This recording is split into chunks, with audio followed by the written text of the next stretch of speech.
खरंच सत्य ऐकायला खूप धैर्य लागतं. आता मी असं का बोलतोय? कारण की इन्कम टॅक्सपासून, कायद्यापासून पळणं पण खूप महागात पडतं. कदाचित हा व्हिडिओ ऐकताना लोकं म्हणतसुद्धा असतील, की तुम्ही एवढं इन्कम कमवत नाहीत म्हणून तुम्हाला त्याची पोहोचत नाहीत. पण खरं तेच सांगतो. एखाद्या वेळेस मित्र म्हणतो, की थोडंसं इन्कम कमी दाखवलं तर चालेल का? पण तुम्हाला सांगू का? आजचं छोटं दाखवणं, उद्याची नोटीस येणं. उद्याची जर कधी नोटीस आली तर त्याच्या पाठीमागे टॅक्स भरणं, पेनल्टी लावणं याच्यामुळे काय होतं उलट त्रास हा वाढतो. म्हणजे आजचा टॅक्स टाळला तर उद्या ही पेनल्टी आणि इंटरेस्टसुद्धा बसणार.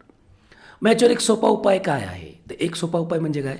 योग्य इन्कम दाखवा, योग्य टॅक्स भरा, योग्य प्रूफ ठेवा. That's it. याच्या व्यतिरिक्त दुसरं काहीही नाही. काय ना, आजचा टॅक्स व्यवस्थित भरला तर उद्याची शांत झोप आणि शांततेचं जीवन हे तुम्हाला नक्कीच मिळणार.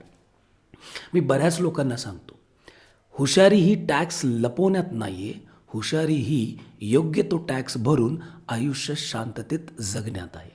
नाहीतर काय होणार आहे? नाहीतर नोटीस येत राहणार आणि आपण त्यांना उत्तरं देत राहणार. काही लोकं ते सोडून पण देतात विषय, पण शेवटी आयुष्यभरासाठी ते दुखणं राहतंच पाठीमागे. तर खरंच सत्य ऐकायला काय लागतं? धैर्य लागतं. पण खोटं लपवायला आयुष्य जातं.